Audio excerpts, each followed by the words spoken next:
नमस्कार, एजुकेशन नगरी की खास पेशकश एजुकेशन बुलेटिन में आपका स्वागत है। मैं हूं दीक्षा शर्मा। चलिए रुक करते हैं शिक्षा जगत से जुड़ी तमाम बड़ी खबरों की ओर। 53,749 पदों पर आयोजित हुई चतुर्थ श्रेणी कर्मचारी भर्ती में पद वृद्धि की मांग इस समय जोर पकड़ रही है। युवाओं द्वारा सोशल मीडिया पर पदों की संख्या 70,000 करने की मांग पुरजोर तरीके से उठाई जा रही है।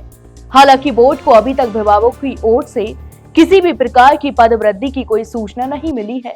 तो वहीं दूसरी ओर सरकार के सूत्रों की माने तो सरकार के पास भी सोशल मीडिया के अलावा अन्य किसी प्रकार से पदों की वृद्धि की मांग नहीं पहुंची है।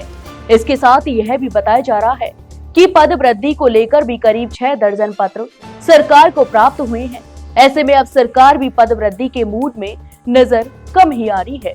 इसके साथ ही अब एक दूसरे पक्ष ने भी पद वृद्धि के विरोध में आवाज उठानी शुरू कर दी है। युवाओं के एक वर्ग ने मांग की है कि इस भर्ती में पद वृद्धि न करते हुए जल्द से जल्द भर्ती को पूरा करते हुए बचे हुए पदों पर भर्ती निकाली जाए, जिससे भर्ती से वंचित रहे युवा इसमें शामिल हो सके।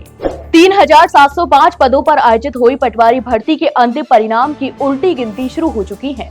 कर्मचारी चयन बोर्ड की ओर से पटवारी भर्ती का अंतिम परिणाम 22 दिसंबर को जारी करने की तैयारियां की जा रही हैं, जिससे 25 दिसंबर को आयोजित होने वाले रोजगार मेले में इस भर्ती को शामिल करते हुए सफल अभ्यर्थियों को बधाई पत्र मिल सके।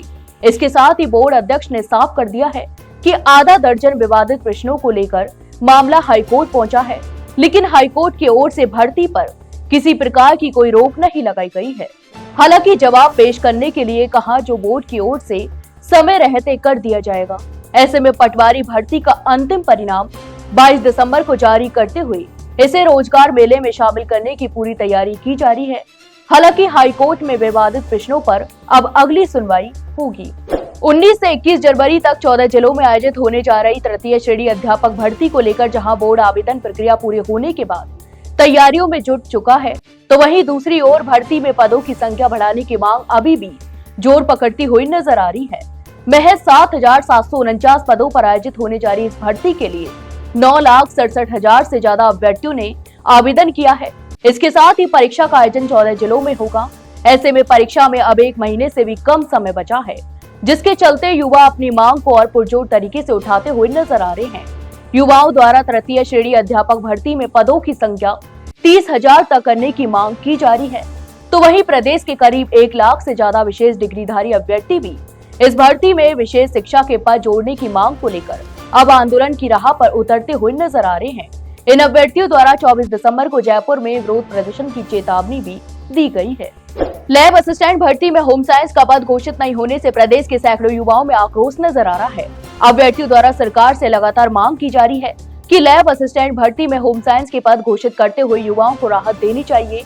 युवाओं ने आरोप लगाया है कि पिछले साल हुई लैब असिस्टेंट की भर्ती में 35 पद दिए गए थे, लेकिन इस साल निकाली गई भर्ती में एक भी पद नहीं दिया गया, जबकि होम साइंस के अभ्यर्थियों की संख्या सैकड़ों में है। अभ्यर्थियों ने आरोप लगाया है कि सालों से भर्ती की तैयारी कर रहे हैं, लेकिन जब भर्ती की घोषणा हुई तो निराशा हुई। होम साइंस के साथ सौतेला व्यवहार करते हुए युवाओं के सपनों पर पानी फेरने का काम किया जा रहा है। अभ्यर्थियों ने सीएम भजनलाल शर्मा से जल्द युवाओं के हितों के फैसले लेने की गुहार लगाई है।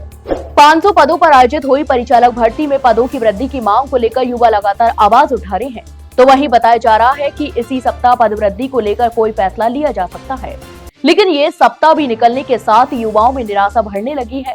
कर्मचारी चयन बोर्ड की ओर से परिचालक भर्ती के परिणाम को 7 जुलाई तक जारी करने की तैयारियां की जा रही हैं। तो वहीं दूसरी ओर बोर्ड अध्यक्ष ने भी साफ कर दिया है कि परिचालक भर्ती में पद वृद्धि को लेकर विभाग की ओर से कोई सूचना नहीं है। ऐसे में बोर्ड समय पर ही परिणाम जारी करने की तैयारी में लगा है। तो वहीं बोर्ड अध्यक्ष के बयान के बाद भर्ती से जुड़े युवाओं में निराशा भी नजर आ रही है। युवाओं ने आरोप लगाया कि बजट में 1650 पदों की घोषणा के बाद 500 पदों पर ही भर्ती निकालकर युवाओं के साथ धोखा किया गया है। ऐसे में जल्द से जल्द भर्ती में पदों की संख्या 1650 की जाए। तो ये थी शिक्षा जगत से जुड़ी तमाम बड़ी खबरें। कल फिर आपके साथ रूबरू होंगे, तब तक के लिए नमस्कार।